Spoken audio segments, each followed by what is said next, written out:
os elementos e os princípios do reino de Deus. Eu quero ver com você, à luz das Escrituras, o que define para nós o que é o reino de Deus.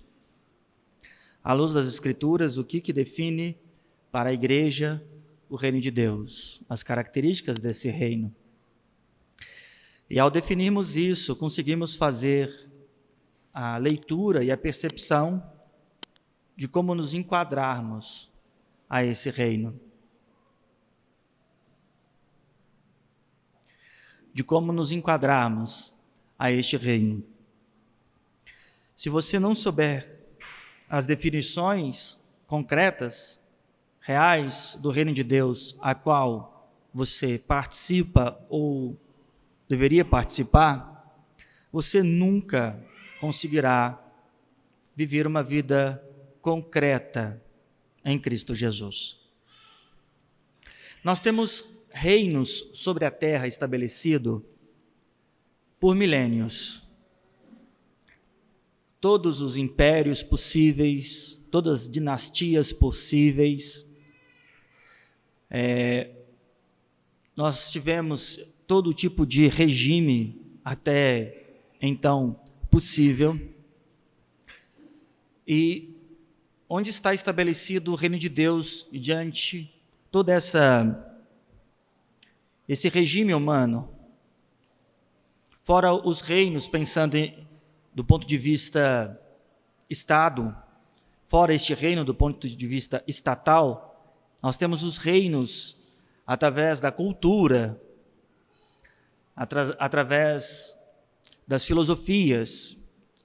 Existe em todo momento, o homem está sendo imperado, governado. E o reino de Deus é algo que é totalmente distinto de todos os elementos pela qual o homem é governado. O homem é governado pela sua carne, é um agente interno. O homem é governado pelo príncipe deste século, que é um agente externo que alimenta as necessidades internas.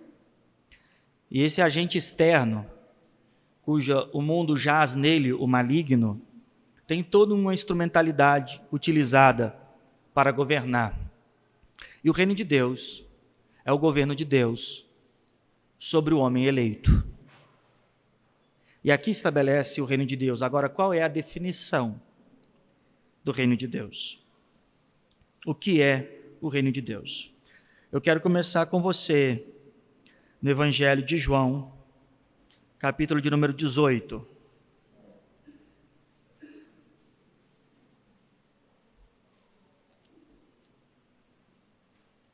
Evangelho de João, capítulo de número 18.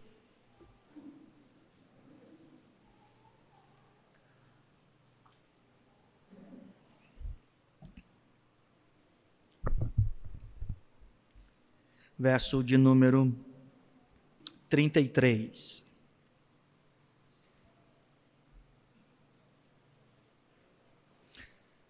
Tornou, pois, a entrar Pilatos na audiência e chamou Jesus e disse-lhe: Tu és rei dos judeus? Respondeu-lhe Jesus: Tu dizes isso de ti mesmo ou disseram tu outros de mim? Pilatos respondeu: Porventura sou eu judeu? A tua nação e os principais dos sacerdotes te entregaram-te a mim. O que fizestes? Respondeu Jesus: O meu reino não é deste mundo. Se o meu reino fosse deste mundo, lutaria os meus servos para que eu não fosse entregue aos judeus. Mas agora o meu reino não é daqui. Verso 36, respondeu Jesus: O meu reino não é deste mundo. Se o meu reino fosse deste mundo, lutaria os meus servos para que eu não fosse entregue aos judeus. Mas agora o meu reino não é deste mundo, ou o meu reino não é daqui. Vamos orar?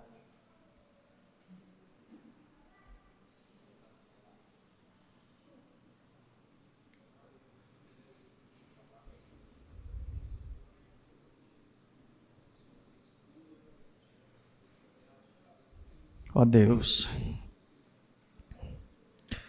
te bendizemos, Pai, por aquilo que o Senhor é. Te bendizemos pela tua natureza, te bendizemos pela tua justiça, pela tua santidade, a tua misericórdia, a tua glória. Te bendizemos, ó Deus, por tua bondade, por tua justiça, ó Deus, por teu poder. Te bendizemos por tudo aquilo que é, ó Deus, em si mesmo, e não há absolutamente nada em nós mesmos ou em nosso vocabulário que possa, ó Deus, descrever a totalidade daquilo que o Senhor é.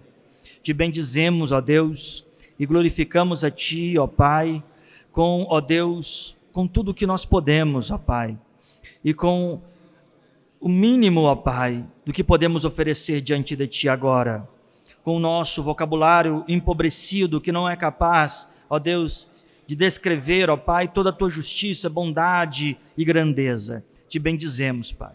Pedimos ao Senhor, fale, ó Deus, a nós, pelo Teu Santo Espírito, através da Sua justa Escritura, em nome de Jesus. Amém. Bom, o Senhor Jesus sendo interpelado por Pilatos acerca se ele era o rei dos judeus, e esta questão entre Pilatos e Jesus, para com Jesus, faria uma grande diferença, porque se Jesus disse que era rei dos judeus, havia aí um problema diplomático, porque Roma, oficialmente, era o império entre os judeus. Só isso seria um motivo plausível, coerente, à luz da lei romana, para que Jesus fosse pego em uma insurreição contra o Império Romano ou alguma coisa desse tipo. O Senhor Jesus responde a ele com uma pergunta. Ele diz assim, olha, tá, você está dizendo que eu sou rei dos judeus, você está tirando essa conclusão por você mesmo ou eles disseram lá fora? Se Pilatos responde dizendo, oh, não, eles disseram lá fora, então é eles que estão dizendo que eu sou rei, você não ouviu isso da minha boca. Se Pilatos diz, não, eu que estou dizendo, então é você que está dizendo, não é eu. A pergunta de Jesus sobre a pergunta de Pilatos fazia diferença da origem da onde que está dizendo que é o reino, porque aí define quem é que está declarando ser rei dos judeus. E o Senhor Jesus não veio para ser rei dos judeus. Em seguida, Pilatos fala assim, olha, a tua nação, todo o povo aí fora, que é nascido da onde você nasceu, e também os principais, ou seja, a elite judaica, está aí fora, te entregando a mim. O que você fez a eles? É outra pergunta que o Senhor Jesus não se obriga a responder. O Senhor Jesus não estava ali em uma autodefesa para dizer, eu não fiz nada contra eles, eles estão me condenando injustamente. O Senhor Jesus não falou assim, olha, traz então aí alguma prova de alguma coisa que eu fiz contra eles. Não. Todos os dois questionamentos que Pilatos faz, o Senhor Jesus não faz questão nenhuma de responder, porque a condenação do Senhor Jesus, ao contrário de que Pilatos pensava, não passa pelo poder de Pilatos, mas pela autoridade do próprio Deus. Porque dentro disso, um dos argumentos que o Senhor Jesus diz para ele, olha, nenhum poder é dado que não venha do alto do meu Pai. Então ele quer dizer o seguinte, olha, se você está nessa posição hoje de fazer algum julgamento, é porque Deus te colocou nessa condição para que se cumprisse todas as coisas. Então o Senhor Jesus não tem compromisso jurídico, político ou territorial com Pilatos. Então ele não tem a obrigatoriedade de sentir questionado por ele. Então quando ele é questionado, tu é rei do judeu? Ele não tem obrigação de responder. O que você fez contra esse povo? Ele não tem obrigação de responder. Ele só vai introduzir o princípio do seu reino, no verso de número 36. Respondeu Jesus, e não é uma resposta a nenhuma das perguntas, o meu reino não é deste mundo. Ele vai estabelecer um critério sobre o que faz o reino dele. Deixa bem claro que o reino dele não é desse mundo. Se o meu reino fosse desse mundo, lutaria os meus servos, para que eu não fosse entregue aos... Então ele já disse, olha, eu não sou rei dos judeus, porque eles que estão me entregando, o meu reino não é desse mundo.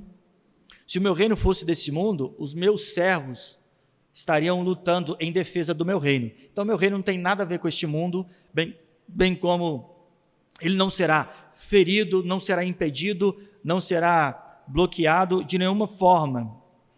Então, como meu reino não é desse mundo, não tem obrigação de nenhum dos meus servos impedir a minha entrega. Aí ele diz, mas agora, o meu reino não é daqui. Bom, a primeira coisa que nós precisamos entender acerca do reino de Deus é que ele não é daqui. E o que isso implica? Que não há comunicação em nada do reino de Deus com o reino dos homens.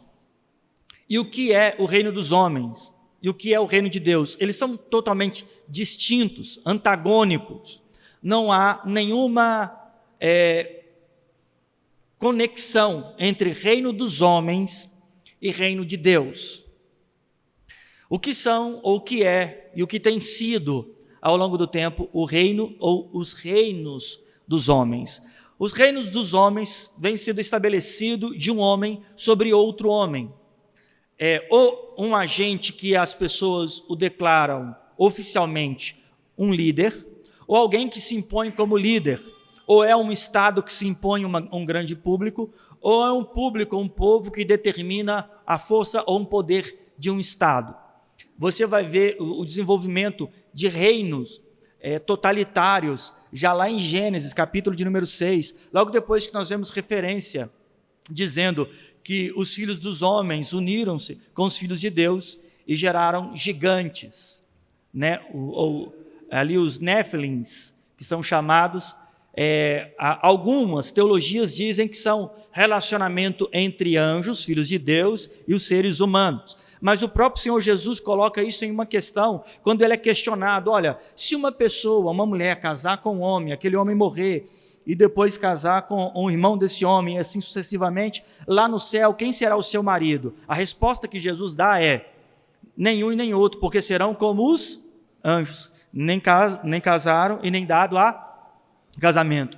Há uma teologia mitológica entre a união sexual entre anjos e pessoas. É uma tradição, é uma mitologia, mas o princípio sobre os gigantes que são gerados nessa relação, e eu entendo que filho de Deus é uma linhagem de Sete, logo depois da morte de Abel, e a linhagem daqueles que vieram de Caim.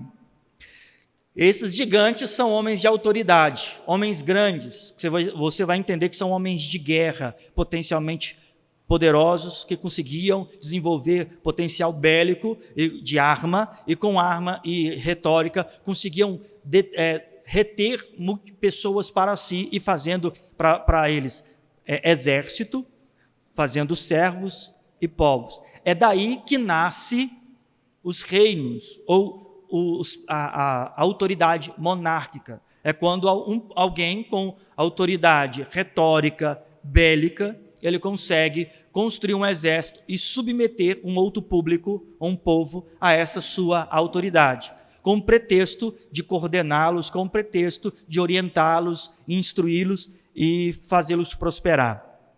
Vem o dilúvio.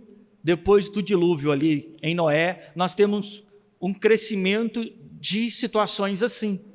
Logo depois, nós vemos o crescimento de Nimrod, ou Nimrod, que é um homem que consegue fazer exatamente a mesma coisa que estava sendo feito antes do dilúvio, que era uma coordenação por autoridade, domínio, e logo depois você vai encontrar acontecimento como a construção da Torre de Babel, aonde que ele conseguiu criar força bélica, conseguiu poder de engenharia e também escravidão e um monte de outras coisas para que ele pudesse desenvolver uma cidade.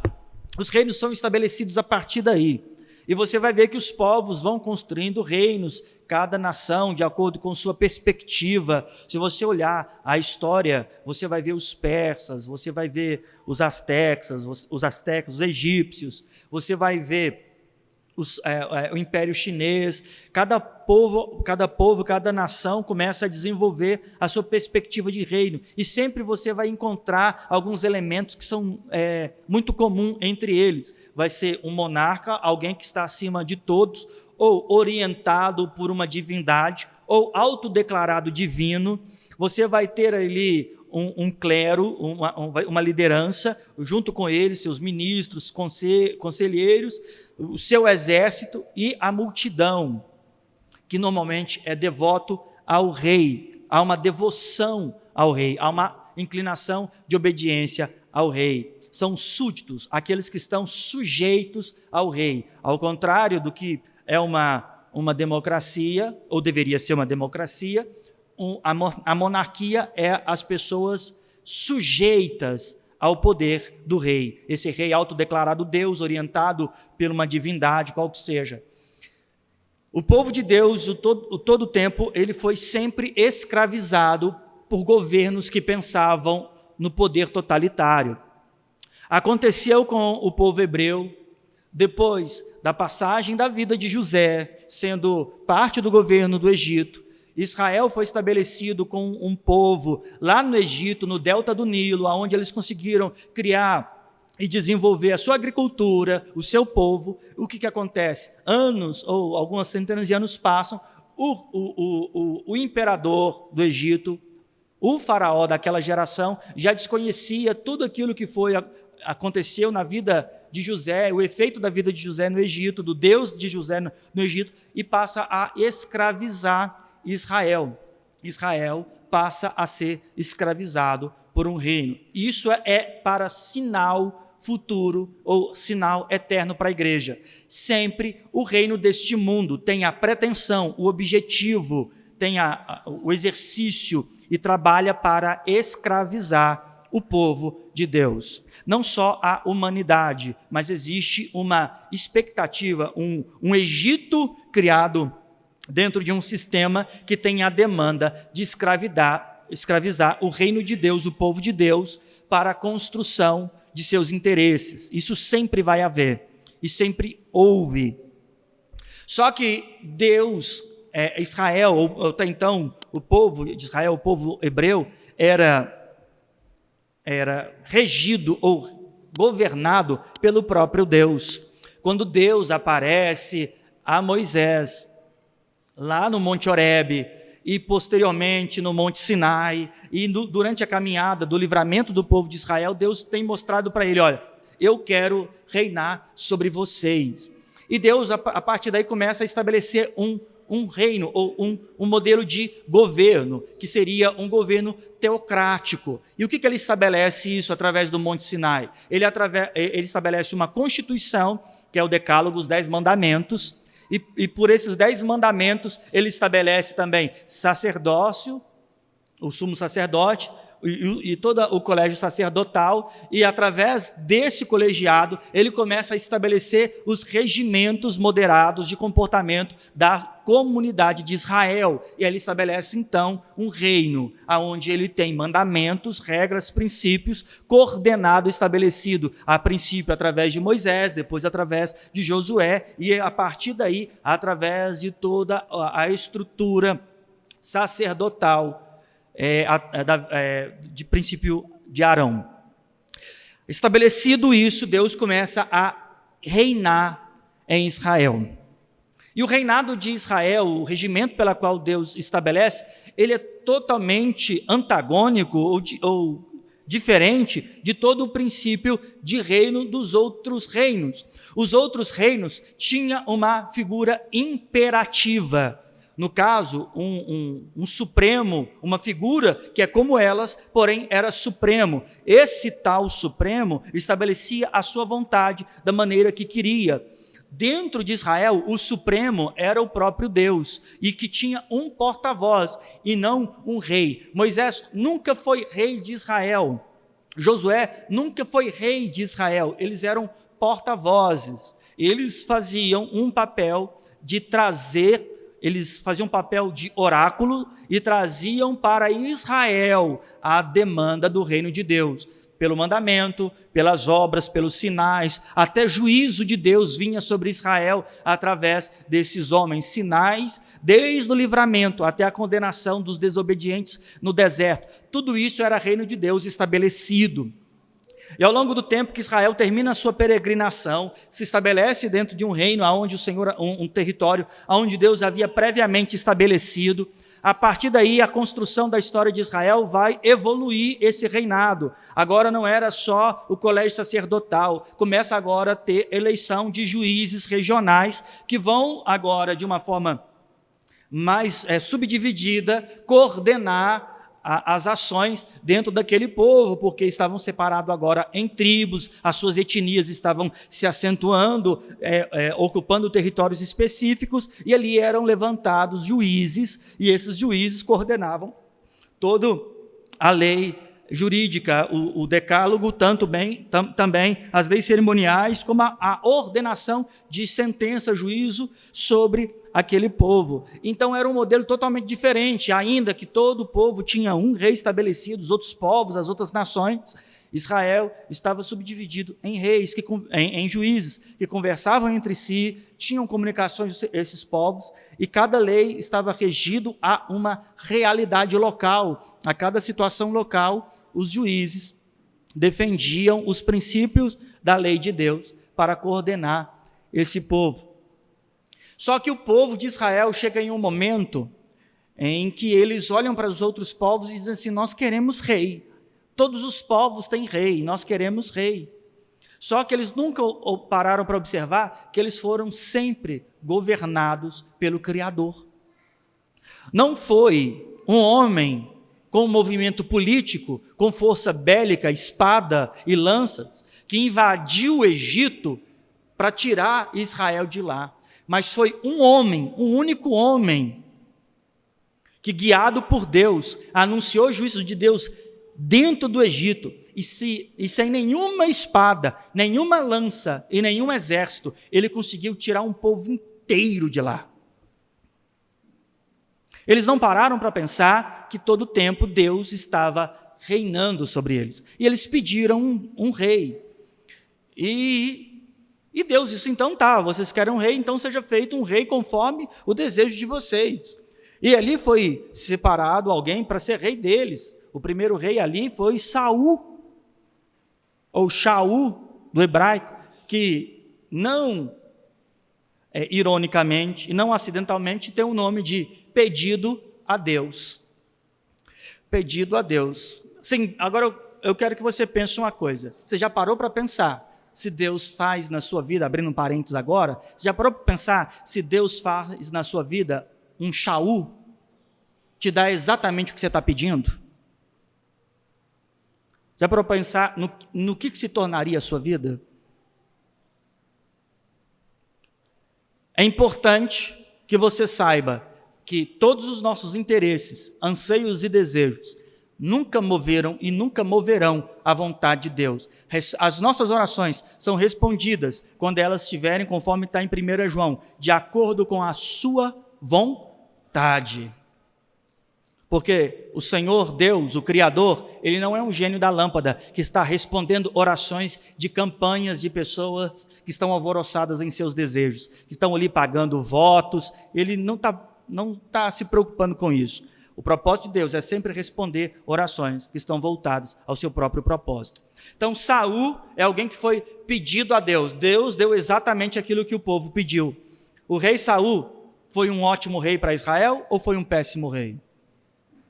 Ao longo do tempo, ele foi se revelando um péssimo rei. E Israel começou a viver esse ping-pong de bons reis e maus reis. Veio Davi, bom rei, depois ficou mal, um rei ruim, depois deu uma melhorada, depois vem Salomão, e assim sucessivamente, altos e baixos. O gráfico de Israel era isso aqui, ó, um pouco lá, um pouco aqui, e aí sempre resultando em grandes problemas, divisão do povo, exílio babilônico, um reino extremamente organizado, estruturado, que era o reino da Babilônia, consegue oprimir e aprisionar e levar cativo um país inteiro, porque era um país desorganizado. E Deus havia dito: olha, vocês serão presos. E foram presos. De maneira tal que, se eu for para encurtar essa história da antiga aliança, nós chegamos até o período de nosso Senhor Jesus, que Israel não tinha nem identidade como nação. Nem identidade como nação. Toda a cultura, tudo que estava sendo imprimido dentro da estrutura ali de Israel, em Jerusalém, nada mais é do que uma reprodução de Roma. Era uma colônia romana. Para você entender, você tem países em que um outro país domina aquela nação por um determinado período e passa a ser colônia. Aí você tem países na África que é colônia inglesa, a colônia portuguesa, colônia espanhola. Aqui, por exemplo, toda a nossa América Latina, que é a América Central, a América do Sul, toda ela foi forjada por esse tipo de governo, que chegava, dominava, implantava a sua cultura. O período de Nosso Senhor Jesus era exatamente isso, era Roma implantando toda a sua cultura, toda a sua norma. Olha, para exemplificar, no período de Moisés, lá na lei, quem condenava um criminoso era o próprio povo de Israel, através daqueles que regiam Israel, no período do juiz, ou antes disso, eles eram condenados pelo próprio povo. Havia um juízo que ele acontecia pela observação das Escrituras. Agora, no período do Senhor Jesus, quando alguém cometia algum crime, tinha que ser levado em Roma. Era Roma que decidia como essa pessoa era criminalizada ou não. Então, o reino começa a tomar essa forma. E o povo de Israel estava agora na mão de Roma, na expectativa de um governo de Deus, que Deus viesse e governasse o seu povo novamente. Aquele povo que agora estava sob o domínio de Roma, ele buscava e clamava por um rei. O Senhor Jesus começa a ser chamado de rei dos judeus, não é de uma forma avulsa, havia um critério pela qual ele era chamado de rei dos judeus, porque ele começa a promover sinais que o apontaria para aqueles judeus que ele era o Messias. O Messias era a figura divina, separada por Deus ali, o enviado de Deus, para reinar em Israel de novo. Então a associação que eles fazem, o povo judeu começa a fazer, os fariseus, ele faz sinais como Messias, ele é autodeclarado Messias entre nós. Ele fez essa autodeclaração quando leu Isaías, dizendo: o Espírito do Senhor está sobre mim. Ele está dizendo que ele era o Messias, o ungido. Se ele era o ungido, ele era aquele que havia de vir da raiz de Davi para livrar o povo do seu cativeiro e de sua prisão. E a perspectiva judaica, histórica, é que eles seriam livres da mão de Roma. Então, quando vem o burburinho de que ele era rei dos judeus, é porque ele fez sinais como Messias. Porém, Pilatos vai interpelir ele dizendo o seguinte: olha, eles estão dizendo que você é o rei dos judeus. Ele está dizendo assim: você que está dizendo isso, ou começaram a te dizer? Ele diz: olha, o teu povo está aí fora, querendo te matar, querendo te condenar aí, te entregaram a mim, o que você fez a eles? Aí o Senhor Jesus diz: olha, o meu reino não é deste mundo.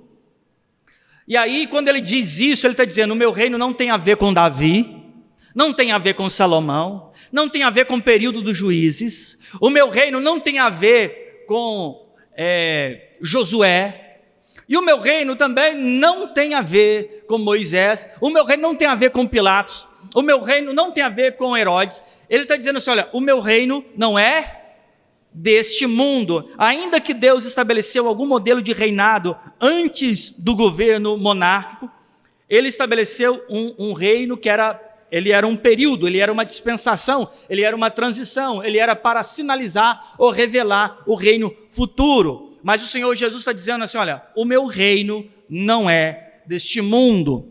Então tudo isso que eu disse até aqui é para deixar bem claro que não há absolutamente nada que possa conectar ou trazer similaridade em algum modelo de governo que você já viu, já contemplou, você que já leu história, você que já viveu em algum momento algum tipo de governo, eu quero te dizer que não há nenhuma característica que conecte o reino de Deus ou estabeleça alguma sincronia, alguma coisa que torne igualitário o reino deste mundo com o reino de Deus. O reino de Deus não é deste mundo.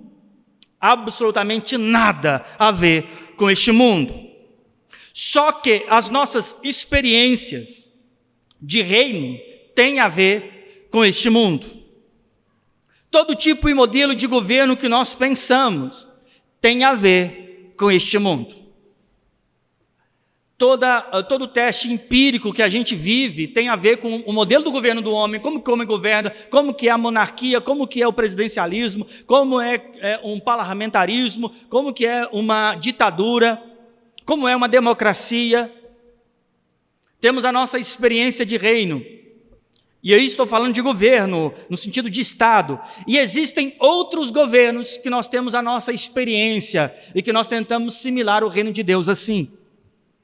A forma que as pessoas governam a sua própria vida, ou como elas governam o seu próprio lar, ou como algumas normas e coisas são estabelecidas na sociedade e governa e impera ela, sem elas saberem, e elas querem similar o reino de Deus desta maneira. Então as pessoas são governadas o tempo todo. O tempo todo você está debaixo de domínio. Depois da queda de Adão, há uma pretensão no homem de governar outro homem. Isso existe por quê? Porque o sentimento provocado na tentação será semelhante ao Altíssimo. E o que isso significa? Que alguém seria senhor sobre outro. E este é o problema da humanidade. Os homens querem ser senhor sobre o outro. E o que isso implica? Que todo o tempo o homem está sendo governado por alguém. Se alguém é fraco, ele é governado por um mais forte. Se alguém é intelectualmente fraco, mal dedicado, preguiçoso, ele é intelectualmente dominado por alguém. Ele é governado por alguém. Se alguém é emocionalmente fraco e emocionalmente preguiçoso, ele é diretamente governado por alguém emocionalmente forte. Todo o tempo as pessoas são governadas.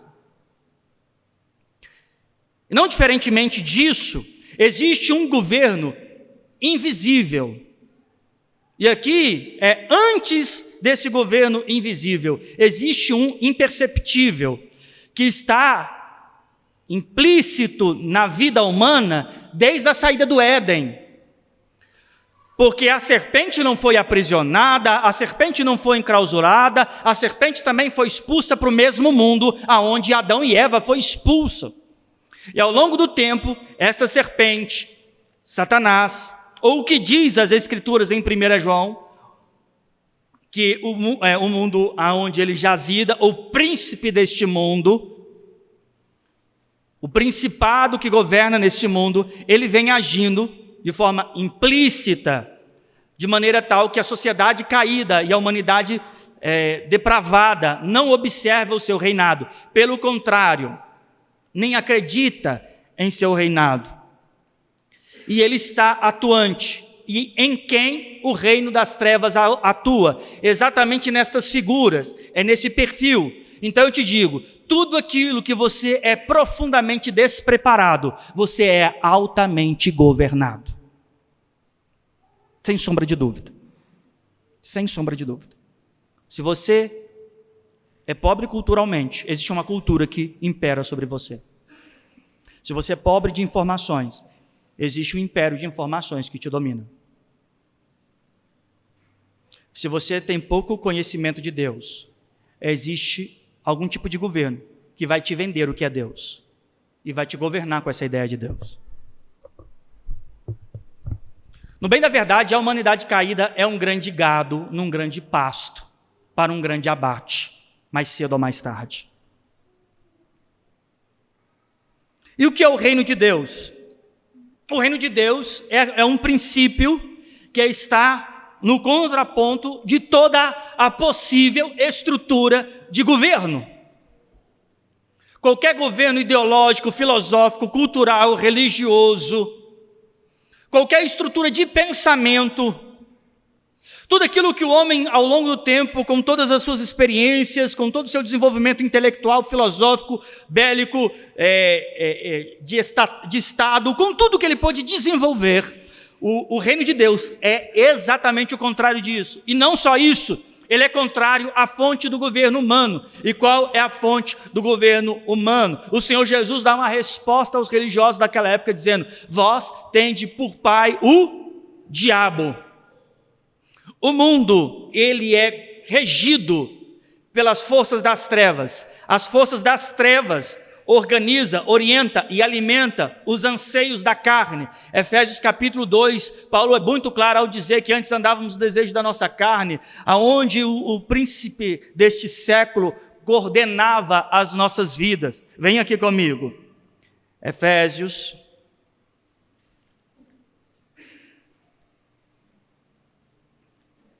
capítulo de número 2.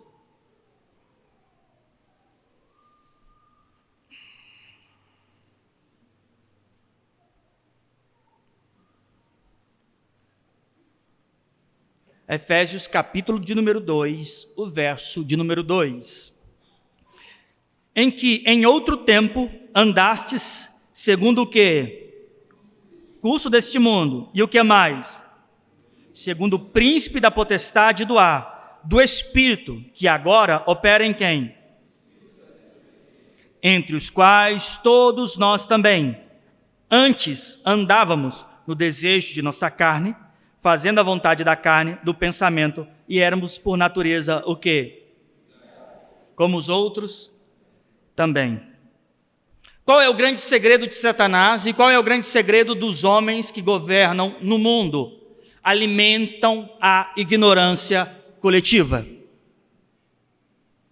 Alimenta a ignorância coletiva.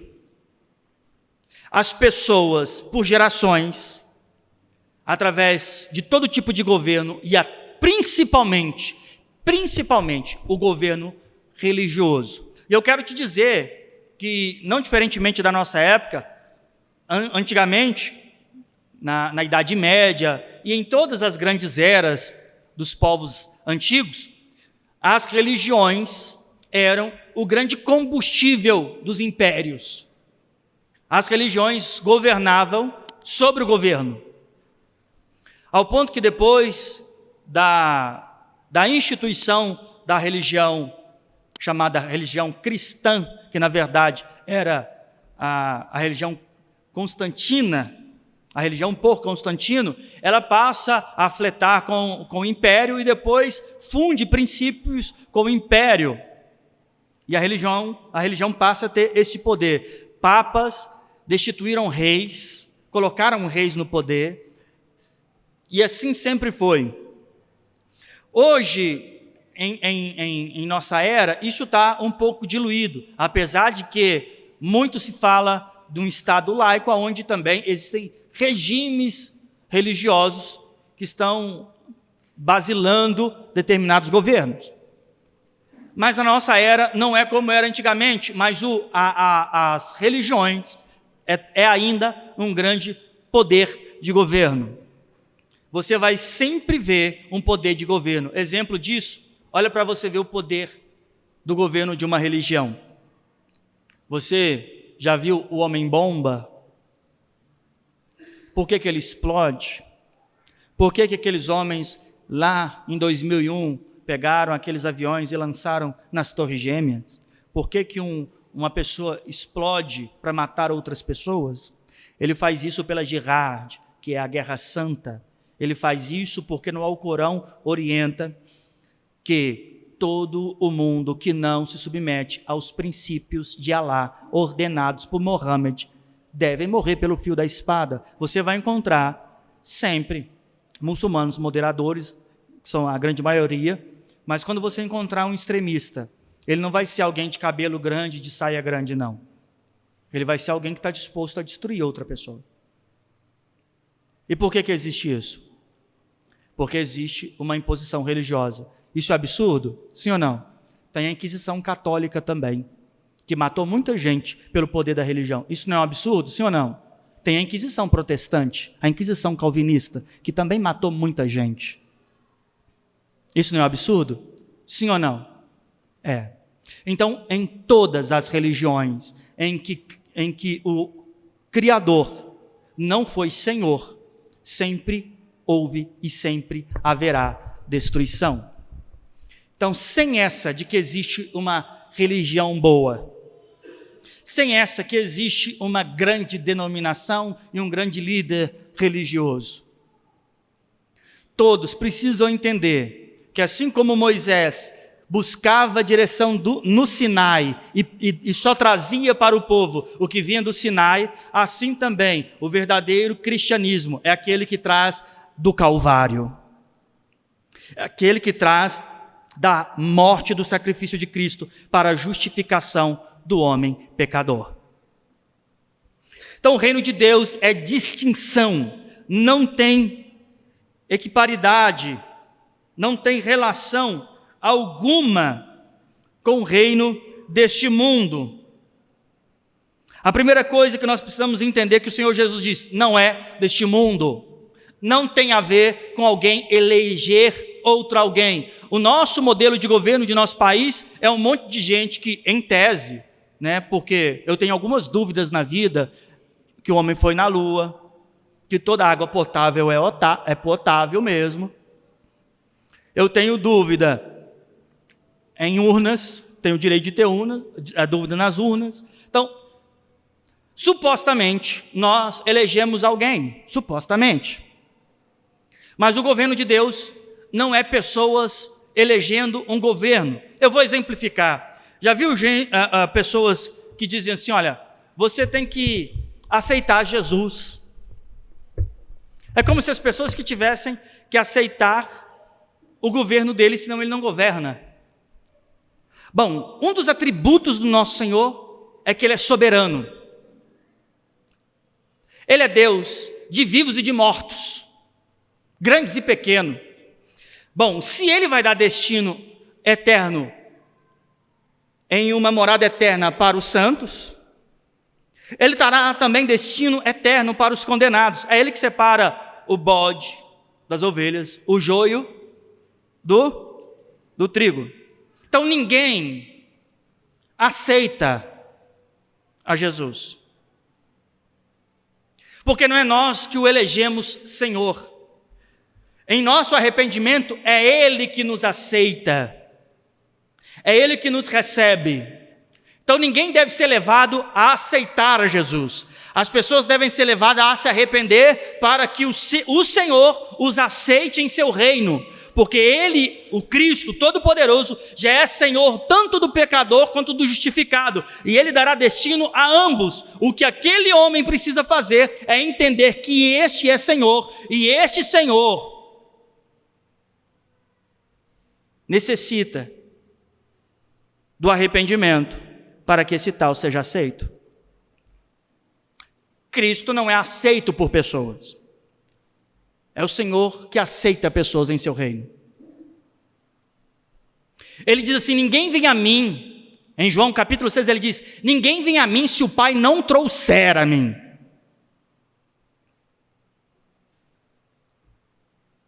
Depois, no mesmo evangelho de João, ele diz assim, eu sou o caminho, a verdade e a vida, ninguém vem ao Pai, ou seja, ninguém vai ao Pai, a não ser por mim. Em João capítulo 6 ele diz, ninguém vem a mim se o Pai não trouxer, e ninguém vai ao Pai se eu não levar. E no mesmo evangelho de João ele diz que esse Espírito que eu vou dar é que vos guiaria e que convenceria vocês do pecado, da justiça e do juízo. Ou seja, se é Ele que dá o Espírito do convencimento e é Ele que leva ao Pai e o Pai que leva a Ele, nunca foi um homem aceitando a Jesus, mas é Jesus aceitando o homem. A última vez que eu tive experiência de oferecer Jesus para alguém foi quando eu visitava, fazendo visitas em casas de algumas pessoas e pregando. Pela última vez eu disse para alguém, você quer aceitar Jesus? Ele disse assim, hoje não. Eu disse, espera aí, como eu posso submeter o Salvador à decisão corrupta de um homem cego? Eu nunca mais ofereci Jesus como se fosse um brinde. Se você observar bem a pregação do apóstolo Pedro, logo depois do dia de Pentecostes, onde ele, tomado pelo Espírito Santo, falou da santa justiça de Deus, os homens foram até ele, interpelindo ele, falou assim: homens, o que faremos diante de tudo que vocês disseram? Eles queriam a Cristo, eles estavam querendo, ele disse assim: olha, para ser aceito pelo Cristo, ele disse: olha, arrependam-se, convertam de vossos caminhos e recebam o Espírito Santo. Eles que queriam ser aceitos. Então isso que o sistema religioso evangélico faz por aí é um reino desse mundo, persuadir pessoas à fé. Como eu já viu, né? Fala assim: ó, quem fez essa oração pela primeira vez aqui, levanta a mão. Aí uma pessoa fala: eu nunca fiz. Levanta, ele já dá o gancho: vem cá, você não sabe, mas agora você acabou de receber Jesus. Ele: sério? Sério? Agora você vai servir Jesus. Aí vai cercar aquela pessoa 1, 2, 3 dias, ligar para ela, porque ela não pode perder o time. E depois que aquela pessoa está inserida naquele grupo religioso, é feita a persuasão do batismo. Você está aqui? Tem quanto tempo que você está aqui congregando conosco? Não batizou? Não leu o que diz em Marcos: aquele que crê e for batizado será salvo? Você está aqui 1 mês, 2 meses, 1 ano? Não foi batizado? Olha, se eu fosse, batizava. Porque mesmo se você crê em Jesus e arrependeu no seu coração, você jamais entraria no céu se você não entrar dentro da água. E as pessoas são persuadidas. Mas no reino de Deus não é assim. Filipe, pregando ao eunuco, o eunuco diz assim: o que me impede de ser batizado depois de tudo que você me disse? Ele: não, se você crê em teu coração, de todo o teu coração, ele: creio que Jesus é o Filho de Deus. Bom, aqui está a água, o que me impede? Então vamos descer a esta água. É um voluntariado. Alguém só é inserido no reino de Deus quando ele é impelido, ele é tomado a uma atitude por um real convencimento de seus pecados e de sua miséria. Olha, o reino de Deus, alguém é participante do reino de Deus, é pelo convencimento. Bom, a primeira coisa que nós descobrimos do reino de Deus é que ele não é deste mundo. Se ele não é deste mundo, ele não pode ser visto, ele não pode ser observado, ele não pode ser entendido com a lógica deste mundo. Para que alguém possa de alguma forma ter alguma noção do que é o reino de Deus, ele nunca terá isso pela teologia, ele nunca terá isso pela religião, ele terá isso pelo um princípio, uma das principais ou a principal doutrina no evangelho, que é o novo nascimento. O Senhor Jesus falando com um príncipe dos judeus, alguém que conhecia a lei e estudava ela intensamente, nas sinagogas e em casa. Esse homem chega para Jesus em João capítulo de número 3 e diz assim: bom mestre, ninguém fala as coisas que você diz se Deus não for com ele. Assim como Jesus não respondeu a Pilatos, assim como Jesus não respondeu há muitas perguntas que não faziam para ele interesse nenhum, ele não respondeu a esse elogio. Quando Nicodemos chega assim: bom mestre, bom mestre, ninguém faz os sinais que você faz se Deus não for com ele. Jesus falou assim: obrigado pela parte que me toca. Não, ele diz assim: olha, em verdade eu te digo, se não nascer no reino de Deus, se não nascer de novo, não entra no reino de Deus, não verá o reino de Deus. Você não vai ver o reino de Deus se não nascer de novo. Ninguém entra no reino de Deus por elogios. Olha que coisa. Nicodemos chega: bom mestre. Talvez pessoas achem que vão entrar no reino de Deus porque cantam músicas evangélicas, né? Tem só CD evangélico em casa. A pessoa: aí eu larguei o meu axé, agora eu só escuto o irmão Lázaro. Eu larguei o meu rock and roll, agora é só oficina G3. Tem gente que acha que é crente porque ele faz estas coisas. Nicodemos exaltou Jesus em um atributo real. Disse que ele é bom mestre e que ninguém faz o que ele faz se Deus não for com ele. Nicodemos mentiu? Mas isso era suficiente para entrar no reino de Deus? Então, se você entrar aqui e cantar que Deus é bom, que Deus é justo, que Deus é maravilhoso, mas se você não tiver participação do reino de Deus, você pode ir para o inferno dando glória a Deus e aleluia. Porque nem todo que me diz Senhor, Senhor entrará no reino. Aonde mais nós dizemos Senhor, Senhor, se não é pelas canções e todo o estereótipo religioso que nós recebemos desde quando nós inserimos algum tipo de credo?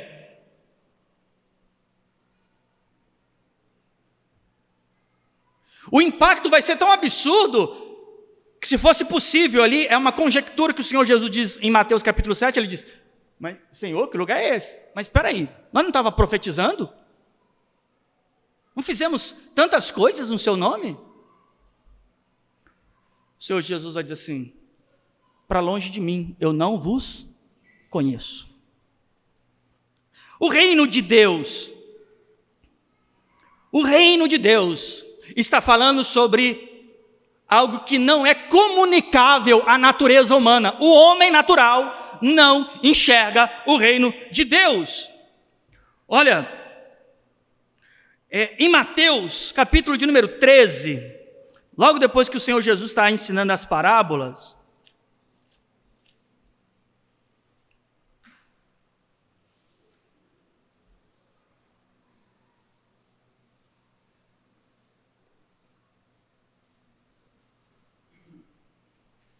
capítulo 13, o verso de número 11.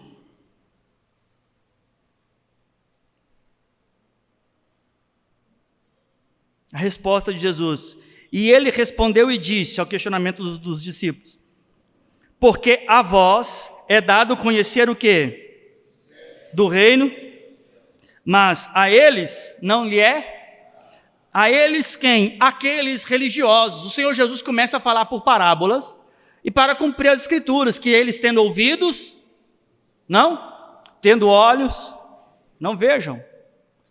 O reino de Deus, ou o reino dos céus, ele é algo estabelecido para aqueles a quem o Senhor quer dar. Ele ocultou isso aos grandes entendidos e deu a quem? Aos pequeninos. Aos sábios entendidos, aqueles que liam as escrituras, aqueles que pregavam de forma eloquente. Todo religioso que está vivendo em goto, ele está vivendo o engano de sua existência. Aquele lá de 1 Timóteo, capítulo de número 6, que não ensina a sã doutrina de Cristo, ele cai em loucuras. E em 2 Pedro, capítulo de número 2, chega a dizer que Deus os rejeitaram, porque estão ensinando aquilo que Cristo não ensinou. E ele está dando conhecimento aos pequeninos. Olha que coisa absurda. Existia um clero, um grupo entre os fariseus, saduceus, escribas, que eram aqueles que eram exímios estudantes das escrituras, estavam de sinagoga a sinagoga, com os crafitérios em seus cabelos, para determinar o quanto conheciam das escrituras, e eles não identificaram o Filho de Deus diante deles. E ele diz: olha, essas coisas eu ocultei aos sábios e entendidos, e dei conhecimento dessas coisas aos pequeninos, aos simples. Quem era o simples? Ele não foi dentro da sinagoga buscar um sacerdote para ser um dos 12, mas ele foi lá no cobrador de imposto pegar um dos seus 12, ele foi lá no pescador pegar um dos seus 12. E por que ele fez isso? Para que a glória sobre todos viesse dele. Em João capítulo de número 15 ele diz: não foi vocês que me escolheram, ele está dizendo aos 12, mas eu que vos escolhi e vos nomeei, para que vades e dei fruto, e o vosso fruto o quê? Permaneça. A eleição de Deus não tem a ver com a eleição dos homens. Um exemplo disso, quando Samuel entra na casa de Jessé, ele vai buscar os filhos para ser um rei, e ele busca os mais fortes, os mais prováveis, e vem um jovem pequeno, e ele diz: unge esse. Eu já vi tantos pregadores falarem da competência de Davi, da equivalência de Davi, né? Sempre querendo potencializar a competência humana, porque Davi era um homem que enfrentava leões, Davi era um homem que enfrentava urso, e não sei o quê. Não, Deus escolheu Davi por um único princípio: graça, porque não há um justo sequer, não há alguém que faça o bem, não há ninguém que busque a Deus. Deus nunca elegeu um homem por sua capacidade ou competência, porque todos pecaram, destituídos foram da glória de Deus. Davi foi escolhido porque Deus, por graça, misericórdia, o separou na casa de seu pai. Assim também, Deus não elegeu Pedro, Deus não elegeu João e qualquer um dos discípulos, Tiago e qualquer outro. Não foi por sua competência, capacidade ou por aquilo que ele tinha. Ele os escolheu para que a glória da eleição fosse do Criador e não dos homens. É Deus que pega o homem pecador, o regenera, o transforma e faz dele servo e serva. Paulo era perseguidor, antagônico à fé cristã. Ele estava para matar os crentes, perseguir os crentes. E de perseguidor passou a perseguido porque foi regenerado, foi transformado. A sua natureza foi totalmente transformada a uma nova criatura que não tem absolutamente nada a ver com o antigo perseguidor da igreja. Pedro foi transformado a não ser mais um covarde que negaria a Cristo. E todos os demais apóstolos, a homens ousados na fé, porque foram regenerados no reino de Deus e eleitos no reino de Deus. E todo aquele que está dentro do reino de Deus é fundamentalmente e essencialmente uma nova criatura. É isso que define a entrada no reino de Deus. Se você vai comigo aqui, eu citei, mas vamos ler Evangelho de João. João capítulo de número 3. Verso de número 1. E havia entre eles um fariseu, um homem chamado Nicodemos, príncipe dos judeus. Este foi ter a noite com Jesus e disse: Rabi, bem sabemos que és mestre vindo de Deus, porque ninguém pode fazer esses sinais que tu fazes, se Deus não for. É os elogios, a religião elogia, a religião faz altar, já viu altar santo? Já viu? Templo santo, a religião faz isso, tudo aquilo que ele não pediu. Vamos fazer uma grande catedral para Deus, Deus não pediu. Já disse o jovem Estevão citando Salomão, Deus não habita em tendas e nem templos feitos por mãos de homens. Qualquer um que diz que o local que congrega é a casa de Deus, ele já comete um equívoco essencial da fé cristã, porque o templo de Deus sois vós. Foi por você que foi pago um alto preço. Não foi no depósito de construção que foi deixado uma conta paga para construir um território. Foi na cruz do Calvário para justificar o pecador. Você é o templo. Mas a religião faz as suas homenagens. Altar santo, que é uma plataforma que, se subir mentindo ou em pecado, não vai acontecer absolutamente nada. Um templo santo, que Deus não pediu. Porque na hora que todo mundo sai, se amanhã vender, pode virar um açougue, pode virar uma feira. Imagina Deus saindo assim, gente do céu, que monte de fruta é essa? E o povo que me buscava aqui? As reuniões, as homenagens, as festividades, é balão, é letra de isopor, é purpurina, é dança, é efeito, é luzes, é fumaça. Tudo isso. Tudo isso é os elogios de Nicodemos. Ele diz, se não nascer de novo, não entra. Fizemos 24 horas de oração, com canção, com música, se não nascer de novo, não entra. Fizemos um grande evento, veja como a música gospel está sendo honrada. Eu fiquei sabendo essa semana que tem um programa da Rede Globo que está procurando a grande voz do gospel. Se não nascer de novo, não entra. Fulano de tal está pregando de segunda a segunda, prega de forma eloquente, você tem que ver que pregando, que coisa maravilhosa. Se não nascer de novo, não entra. Os elogios não é o meio pelo qual somos inseridos no reino de Deus. Só somos inseridos no reino de Deus por um evento bem exclusivo, o novo nascimento. Desculpe, mas você precisa entender isso. Aí ele diz, verso 3, Jesus respondendo disse, na verdade te digo, que aquele que não nascer de novo, não pode o quê? Ver. O Senhor Jesus diz, olha, meu reino não é desse mundo. Pilatos podia ver? Se nem os discípulos puderam ver até naquele momento, quando Jesus estava para ser morto, para onde é que eles foram?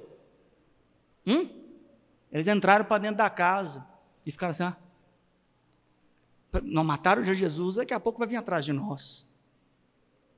Cumpriu-se as escrituras que diz, fere o pastor e as ovelhas vão ser dispersas. Nem eles conseguiram ver o reino de Deus. Jesus teve que ressuscitar.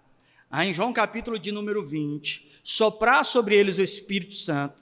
E em comunicação a Lucas capítulo de número 24, eles abrirem o entendimento para saber as sagradas escrituras.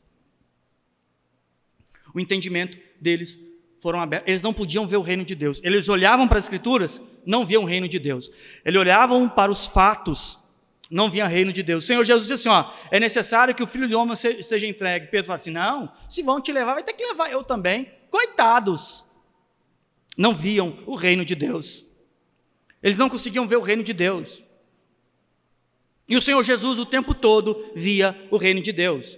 Ele viu o reino de Deus quando Judas chega a ele e fala assim, olha, faz logo o que você tem para fazer, não fica perdendo tempo, porque o Senhor Jesus estava vendo o reino de Deus. Eles não viam o reino de Deus quando ele fala assim, destrói esse templo, em 3 dias vou reconstruir de novo. Eles não entendiam o reino de Deus.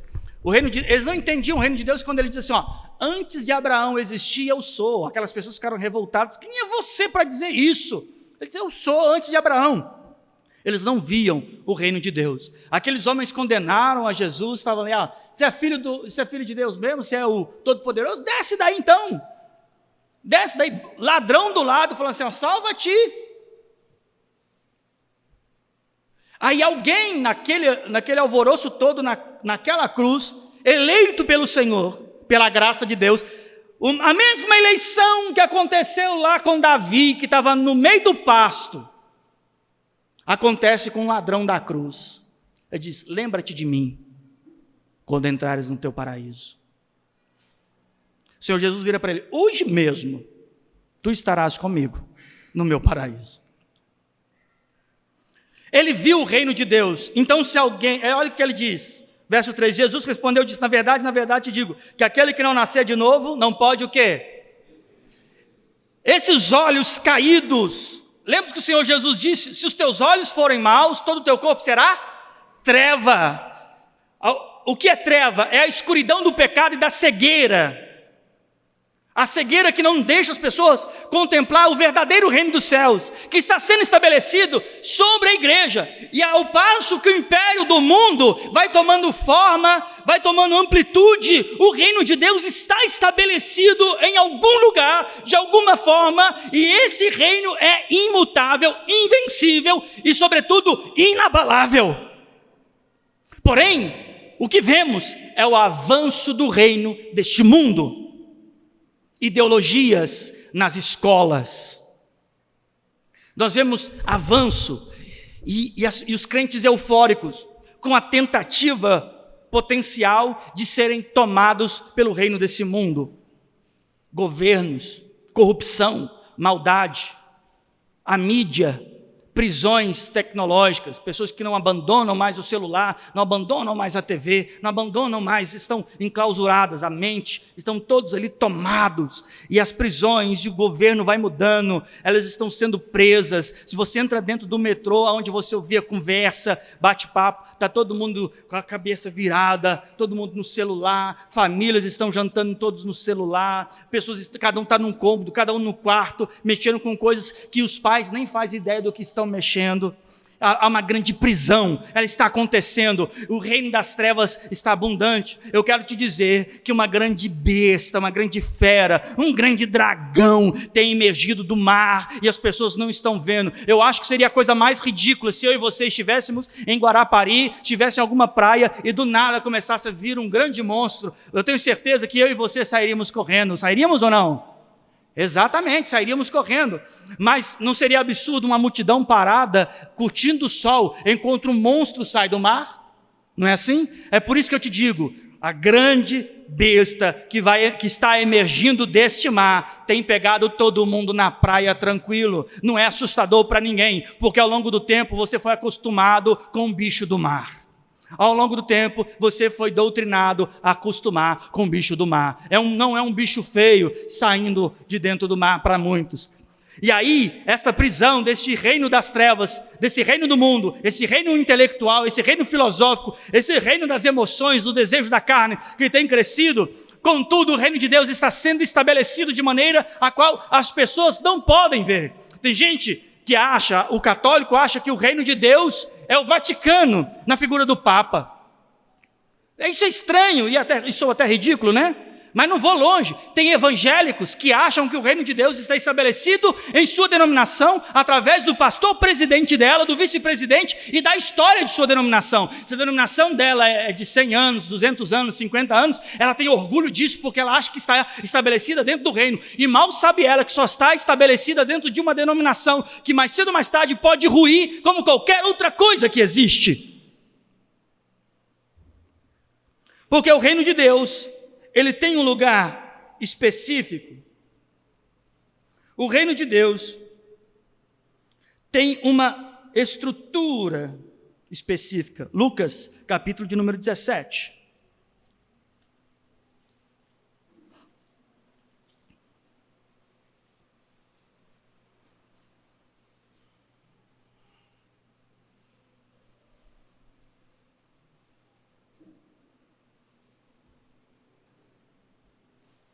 Lucas 17, o verso de número 20.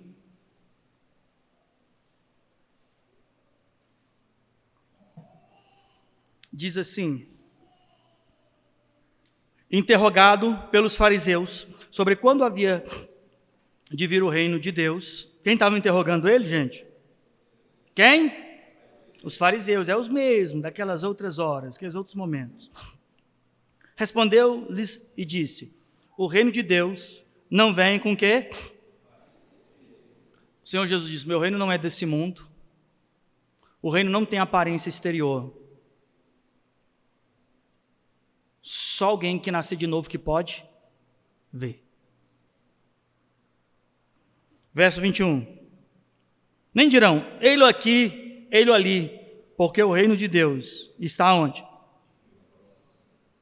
Onde estará o reino de Deus? Entre vós.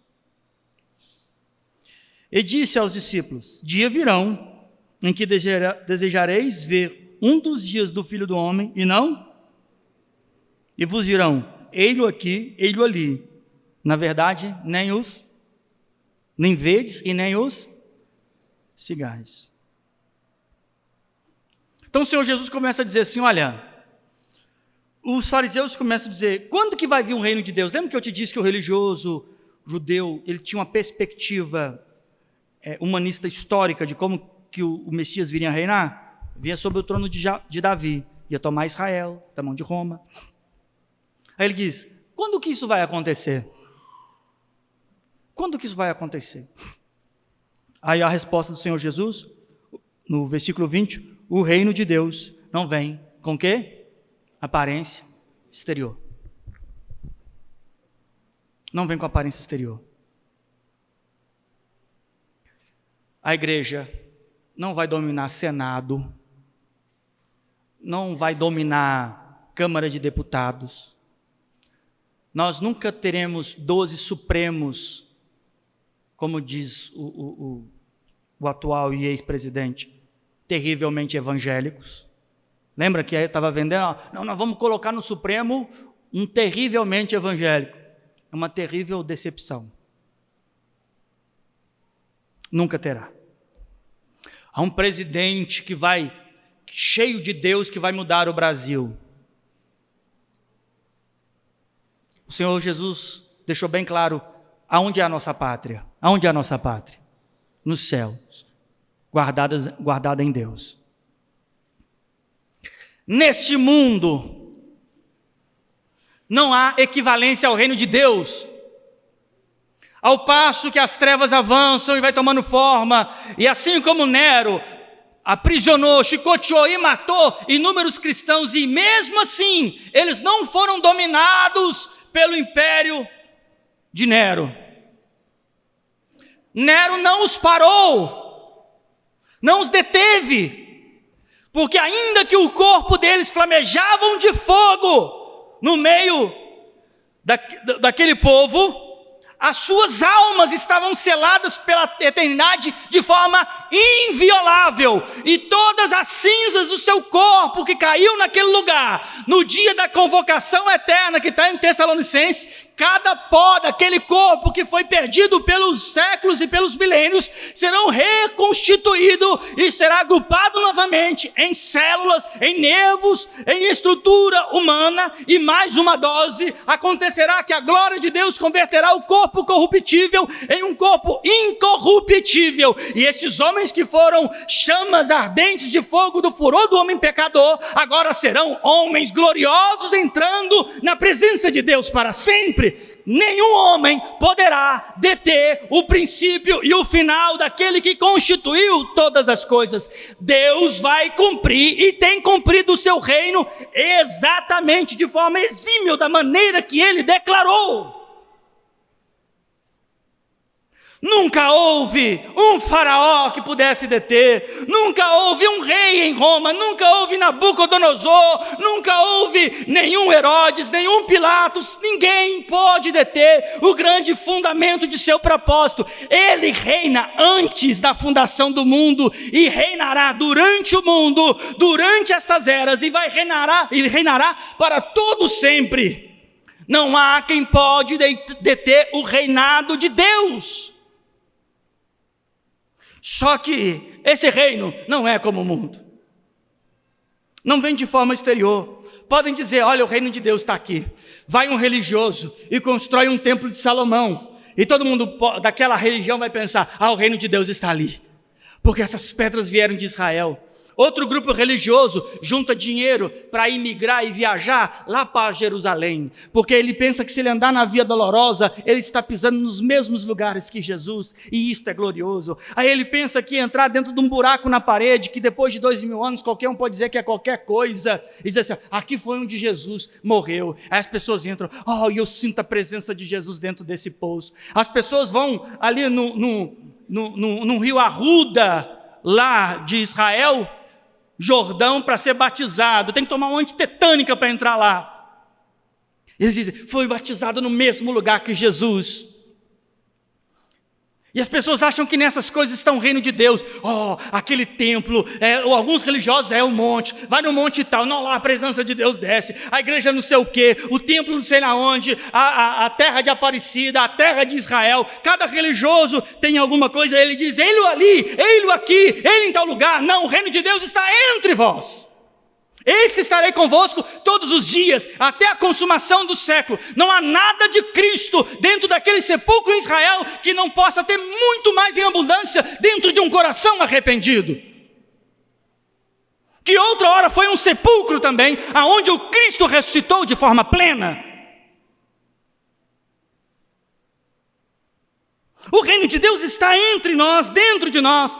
O nome dele é Emanuel, Deus conosco. Eis que estarei convosco todos os dias. A sua palavra, pela sua doutrina, a sua natureza inserida em nós, forjada em nós, aonde houver um arrependido, alguém que perdoa aquele que te faz mal, aonde houver alguém que ora e confessa as suas culpas, intercede pelo teu próximo, cuida do teu próximo, ama o teu próximo, aquele que serve aos seus irmãos, aquele que julga conforme a santa justiça, aquele que está pronto para poder interceder, amar, cuidar e servir ao teu próximo, aquele que se arrepende, que não vive mais para si mesmo. Ali está estabelecido o reino de Deus.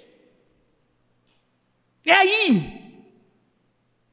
O reino de Deus é orgânico, a obra de Deus é uma obra orgânica. O que isso significa? Que Ele vem nos mudando, Ele vem mudando a nossa natureza, não é nada por imposição e regras denominacionalistas, é uma coisa que Ele entra em nós, nos convence a nossa consciência e começa a nos transformar de dentro para fora, muda o nosso pensar, muda a nossa cosmovisão, muda a nossa existência, nossa percepção, a nossa lente quanto à vida, tudo vai sendo mudado e transformado. amado. Ao passo que nós nos aprofundamos nas Escrituras, isso vai se tornando nítido, os nossos olhos vão sendo abertos, e nós começamos a ver um reino invisível, na qual o maior dentro do reino de Deus é aquele que começa a servir. O reino de Deus é preparado para aqueles que servem, o reino de Deus está para aqueles que servem. Algum cristão que pensa em ser servido, é aquele que sempre quer ser amado, é aquele que sempre quer ser elogiado, é aquele que sempre quer ser visitado, é aquele que sempre o problema dele é maior do que os outros, aquele que sempre acha que a dificuldade dele é maior, ou que ele é melhor, ou que alguma coisa nesse sentido tal, nunca viu o reino de Deus, porque o reino de Deus regenera corações ao ponto de amar tanto a Deus que ele perde a sua vida para que alguém tenha ganho. As Escrituras dizem em João 15 que não existe prova maior de amor para alguém do que alguém dar a vida pelo seu amigo. Ele diz assim, eu vos chamo de amigo porque agora vocês estão fazendo o que eu mando. O reino de Deus, ele não é assim como nós pensamos. O reino dele não é deste mundo. Outra coisa acerca do reino de Deus, Romanos 14. Romanos, capítulo de número 14.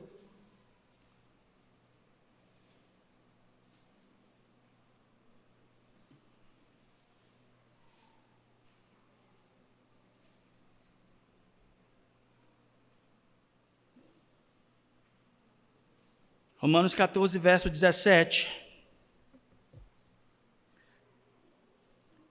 Romanos 14, 17 diz assim, porque o reino de Deus não é o quê? Mas o quê? E alegria. Depois que ele começa a combater a percepção religiosa judaica que alguns têm acerca de exclusões de alimento, e aí ele fala sobre o fraco suportar, o forte suportar o fraco, e a fraqueza do tal é a condição dele achar que algum regime religioso da lei é possível produzir salvação. Ele fala assim, olha, vocês precisam suportar a fraqueza de uns dos outros, e ele começa a questionar aqueles que acham que alguma coisa nesse sentido é para salvação. Ele diz, olha, no reino de Deus, nem comida, nem bebida.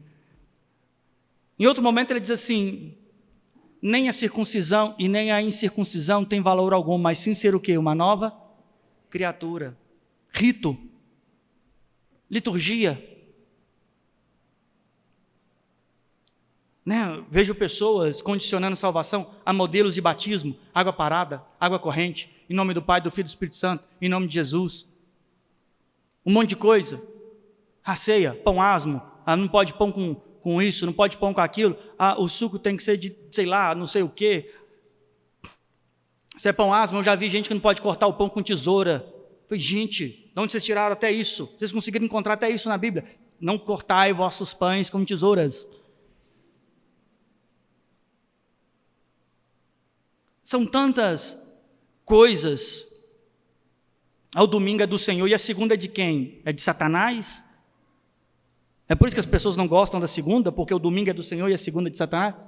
Quem disse isso? Uns dizem que é o sábado, outros dizem que é o domingo. Aí Hebreus vai dizer exatamente o contrário, que ninguém lê. Ele consagrou para nós um dia. Qual que é o dia que se chama? Hoje. Qual que é o dia que devemos consagrar ao Senhor? Hoje. Aí você chega amanhã, qual o dia que você tem que consagrar ao Senhor? Hoje. Todos os dias. Não existe dia santo, existe uma vida santa. E o que isso quer dizer? Que o reino de Deus não é comida e nem bebida, pelo contexto que está tratando de comida e bebida. A forma que uns pensam que comer determinadas coisas podem sacramentar uma vida mais santa ou menos santa. Por causa da observação da lei, ele diz o reino de Deus não é isso. O reino de Deus é uma coisa mais intrínseca, mais profunda, mais objetiva. É paz, alegria, justiça, paz e alegria no... Justiça e paz está falando da obra de Jesus Cristo. Ele fez a justiça por nós no Calvário. Se ele não morresse por mim e por você, a nossa justiça seria fogo. Aquela lá de João capítulo 3. Ou ele te batiza com água para purificação, ou ele te batiza com o Espírito Santo para santificação, ou ele te batiza com fogo para condenação. Aqui é juízo, a justiça de Deus. A segunda coisa, paz. Sempre lembre de Romanos capítulo 5, verso número 1. Que ele fez a paz com Deus. Graças a Deus por Cristo Jesus que nos fez a paz com Deus. Somos gratos a Deus porque Ele fez a paz. Estávamos em guerra, em desobediência, Cristo vem e faz a justificação. E aí, na justificação, Ele promove a paz na obra do Calvário. Todos aqueles que imigram para o Calvário no arrependimento são justificados. E aquele que era o nosso oponente, que era Deus, o juiz de nossas vidas, passa a ser agora o nosso Senhor, Salvador, Redentor e todos os atributos de nossa herança eterna. E alegria no Espírito é o que? Uma realização de uma esperança inviolável. Todos aqueles que têm o Espírito Santo, não é através do estereótipo pentecostal, carismático, que são as euforias, não é nada disso.